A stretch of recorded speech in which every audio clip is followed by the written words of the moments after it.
Olá, meus queridos telespectadores, irmãos queridos da TV Mundo Maior. Estamos aqui mais uma vez felizes por poder estar com vocês, estudando, aprendendo e buscando a prática do Evangelho libertador de Jesus. Que Ele possa nos abençoar, nos assistir, para que possamos captar e entender a sua mensagem libertadora, que é sempre completa de luzes, de amor, de paz e de condições básicas para as nossas transformações interiores. Eu vou ler o texto que está em Mateus capítulo 9, versículo 18 a 26. São 8 versículos que será o nosso programa de hoje.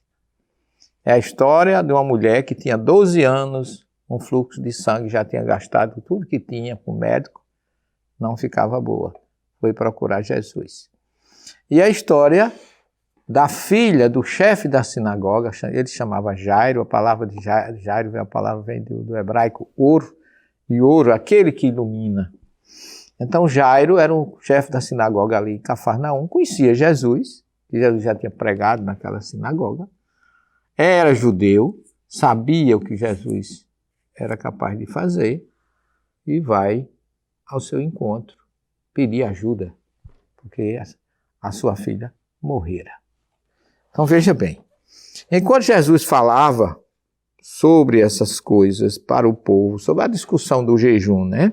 Aquele que a gente viu no programa anterior. Enquanto Jesus falava sobre odres velhos, vinho novo em odres velhos, enquanto ele estava falando, veio um chefe da sinagoga e prostrou-se diante dele dizendo: minha filha acaba de morrer, mas vem, põe-lhe a mão e ela viverá. Então, observe a colocação desse homem, a filha dele acabara de morrer, mas acreditava que Jesus poderia realizar a sua ressurreição. É o primeiro caso que a gente ouve aqui de falar de cura, de ressurreição, no caso. Jesus, levantando-se, o seguia juntamente com seus discípulos. Enquanto ele ia, certa mulher que sofria de fluxo de sangue, fazia 12 anos, aproximou-se de Jesus por trás e tocou-lhe a orla do manto, pois dizia consigo: será bastante que eu toque o seu manto e ficarei curada. Vamos esclarecer isso. Jesus, voltando-se e vendo-a, disse-lhe: ânimo, minha filha, tua fé te salvou. Naquele momento, a mulher foi salva. Marcos acrescenta um detalhe aqui.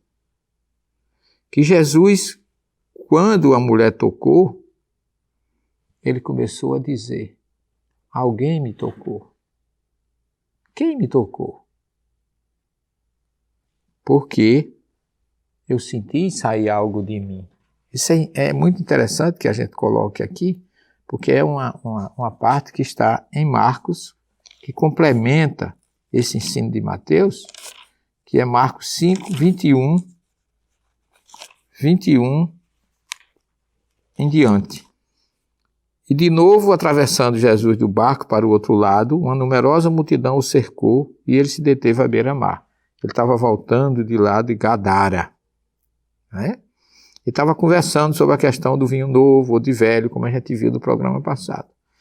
Aproximou-se um dos chefes da sinagoga, cujo nome era Jairo, e vendo, caiu a seus pés e rogou-lhe insistentemente, dizendo: minha filhinha está morrendo. Vem e põe nela as mãos para que ela seja salva e viva. Ele o acompanhou e numerosa multidão o seguia de todos os lados. Ora, certa mulher havia 12 anos, tinha um fluxo de sangue, e que muito sofrera nas mãos de vários médicos, tendo gasto tudo o que possuía, sem nenhum resultado, mas cada vez piorando mais, ouvira falar de Jesus. Aí ela aí coloca nele a saída, a toda a sua esperança.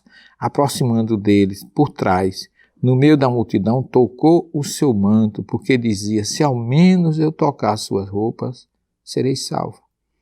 E logo estancou a hemorragia. e ela sentiu no corpo que estava curada de sua enfermidade. Imediatamente, Jesus, tendo consciência da força que dele saíra, Marcos é muito mais completo do que Mateus nisso, voltou-se para a multidão e disse: quem tocou minhas roupas? Os discípulos disseram: vê a multidão que te comprime e pergunta quem me tocou?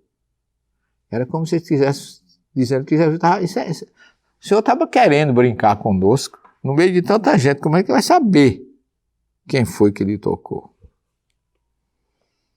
Jesus olhava em torno de si para ver quem havia feito aquilo. Então a mulher amedrontada e trêmula, sabendo o que lhe havia sucedido, foi e caiu aos pés e contou-lhe toda a verdade. E ele disse: minha filha, a tua fé te salvou, vá em paz, fique curada desse teu mal. Olha, eu vou falar disso aqui, depois a gente fala da filha de Jairo. Essa é a primeira história. Aqui é fantástico a gente ver a questão do judaísmo nessa história. Porque a mulher com fluxo de sangue, ela está impura. E diz o Levítico que qualquer móvel, objeto, ser, pessoa que aquela mulher toque também fica impuro. E a impureza é uma abominação no meio judaico. Diz até que se a mulher tiver uma gota de sangue ainda do tamanho de um grão de mostarda, por isso que Jesus se refere tanto na parábola ao grão de mostarda, que ela ainda está impura. Ela ainda não pode ser tocada por ninguém. Por isso que os ortodoxos não tocam numa mulher de maneira nenhuma. E quando Jesus diz: alguém me tocou, ele estava colocando aquela mulher em dificuldade. Ela sabia disso. Ela sabia. É tanto que ela diz assim: no meio da multidão, ela se aproximou e tocou o seu manto, porque dizia: que manto ele tem? O judeu tem uma espécie de colete que tem uns fios de seda que sai, chama de tzitzit, que aquilo tem uma importância muito grande. Aquilo ali é usado na oração, na sinagoga. E lá em Magdala, na cidade de Maria de Magdala, tem um quadro belíssimo. Estão fazendo uma restauração lá agora, escavações arqueológicas. A cidade de Magdala está belíssima, está ficando linda. E tem lá a igreja de Maria de Madalena, e lá dentro tem um quadro com a foto dessa mulher tocando as vestes de Jesus por baixo de uma mesa. A gente só vê a mão da mulher, a cabeça e o manto de Jesus. Não vê ele, vê os pés, a chinela de couro. E é um quadro que retrata esse encontro dessa mulher com Jesus. Porque ela era uma pessoa impura. E veja como Jesus era sublime, porque ela disse: se eu apenas trocasse a sua roupa, aqueles tzitzit, aqueles fios da oração, eu não preciso tocar no corpo dele, porque se eu tocar eu vou deixar ele impuro. Ela sabia disso. No momento que Jesus disse: quem me tocou, ela achou que ela podia ser denunciada, que ela tivesse prejudicado Jesus. Isso é muito interessante, porque aí é uma visão judaica da questão, que muitas vezes a gente não toma conhecimento da gravidade que representava aquele momento na vida daquela mulher. E Jesus sabia que tinha saído algo dele, porque Kardec diz, na obra Gênesis, no capítulo 14, falando dos fluidos, que um fluido de maior força, de maior quantidade, isso é na mecânica dos fluidos, isso aí é pura física. Um gradiente de maior pressão empurra o líquido para um de menor. Aquela mulher estava ávida de fluido e Jesus os cedeu espontaneamente, sem que ela pedisse nada a ele, só pela sua fé, como ele bem exalta depois. Então ela toca Jesus e quando ele começa na discussão, quem me tocou, quem não me tocou, saiu algo de mim, diz aqui Marcos que a mulher, olha aí, amedrontada e trêmula. Ela sabia o perigo que ela podia ser até apedrejada, ela podia ser até escrachada, que ela estava tornando alguém impuro pela sua doença. Quem conhecia ela sabia que ela estava impura. Isso é muito forte no judaísmo, para a gente não. E para Jesus também, que ele quebrou todos esses paradigmas. Ele abraçou, ele amparou, ele atendeu a todos indistintamente, gregos e troianos, chamou Mateus, a gente já viu, um publicano discriminado para ser um discípulo seu, foi jantar com publicano, com pagãos, escandalizou no bom sentido, por amor. Os ortodoxos, aquelas pessoas que geralmente estudam, têm conhecimento, mas usa para punir ou acusar os outros. Tem muito isso no meio das nossas vidas. Pessoas que são muito sabedoras das coisas, têm muito conhecimento, mas usa para condenar os outros. Aprendi com a doutrina espírita que quem muito sabe tem que muito amar e muito perdoar. Porque senão não adianta você ter conhecimento. Por que é que o Espírito da Verdade diz, primeiro amai-vos e depois instruí-vos? Porque para amar não precisa de instrução. A instrução vai aprimorar. Jesus não tinha título nenhum, e é o maior exemplo de amor da humanidade, modelo e guia, como diz a questão 625 do Livro dos Espíritos. Então nós precisamos ter essa consciência, essa noção das coisas, para poder a gente entender esses fantásticos acontecimentos na vida de Jesus, que era, na verdade, modelo e guia para todos nós. A mulher estava amedrontada e trêmula, sabendo o que lhe havia sucedido, e foi e caiu aos pés e contou toda a verdade. Então, é como se dissesse assim, eu agora já estou curada, Senhor. Eu agora não preciso mais, eu agora não sou mais alguém que torna os outros impuros. Nem Jesus, você veja como o amor, como diz Pedro, cobre a multidão dos erros, porque nem Jesus ficou contaminado e ainda curou aquela mulher. Assim devemos ser nós.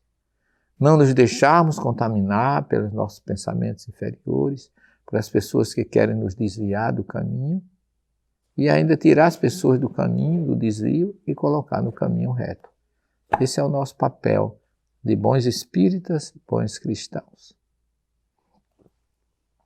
Terminado, quando ele disse, tua fé te salvou, vai em paz, fique curada desse teu mal, ainda falava quando chegaram alguns das casas do chefe da sinagoga, dizendo, tua filha morreu. Por que perturbas ainda o mestre? Jesus, porém, tendo ouvido a palavra que acabava de ser pronunciada, disse ao chefe da sinagoga, não temas, crê somente.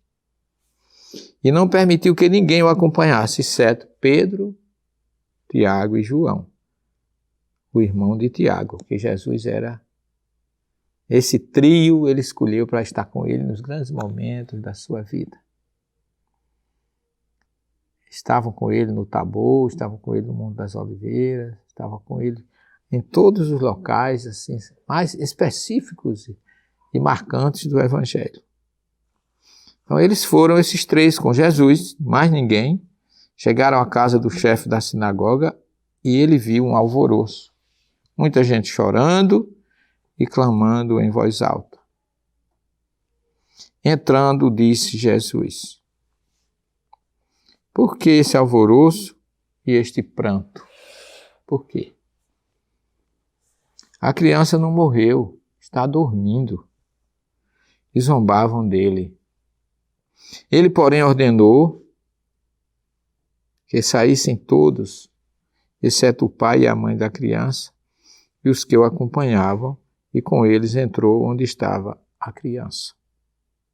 Tomando a mão da menina, disse-lhe em hebraico, Talita, cumi, que significa, menina, eu te digo, levanta-te. O verbo lacum, em hebraico, é levantar. Quando você está deitado, cam, se diz quando você está deitado, cam, levante. Né? E como é o masculino, como é o feminino aqui, no masculino é cum, no feminino é cumi. Então, menina, eu te digo, levanta-te. No mesmo instante, a menina se levantou e andava, pois tinha 12 anos e ficaram extremamente espantados.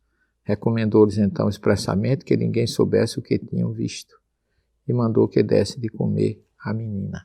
Tem um detalhe aqui antes de eu falar. São duas curas assim, fantásticas. Como é que está o nosso tempo, Bob? Ok. São dois pontos fantásticos para a gente levantar aqui. Duas curas magníficas, todas duas feitas assim, com fluidos exauridos do Cristo. Mas eu queria chamar a atenção a duas coisas para vocês. A primeira, que nas ressurreições, a cura da mulher, sim. Jesus falou, a tua fé te salvou. Ela confiou em Jesus. Mas uma menina dada por morta, foi a fé que salvou? O que a gente pode tirar disso? Que Jesus, como ele já viu, tinha poder de curar quem ele quisesse. Estava nele. Como a história do paralítico de Cafarnaum, o paralítico de Betesda. O paralítico de Betesda nem conhecia Jesus lá em Jerusalém, na piscina de Betesda. Porque quando Jesus chega para ele, por que é que você não fica curado? Ele diz, Senhor, ninguém me leva. Ele não sabia quem era Jesus, ao contrário do cego da piscina de Siloé, que conhecia Jesus. E Jesus foi ao encontro dele. Mas ali, em Betesda, não conhecia, então não foi a fé. Aquele homem da mão atrofiada nem pediu a Jesus para ser curado. Então é como ele diz assim, como ele disse ao paralítico de Cafarnaum, que nós já falamos desse assunto aqui. Ele diz assim, toma tua cama e segue, ou os teus pecados te são perdoados, ficaram todos escandalizados. Né? E que Jesus disse, para que você saiba que o Filho do Homem tem poder de perdoar pecados. Depois de ter dito, qual é o mais importante dizer? Levanta e anda, os teus pecados te são perdoados, o que mostra que tudo que a gente acontece tem uma origem, a gente já discutiu isso no programa anterior.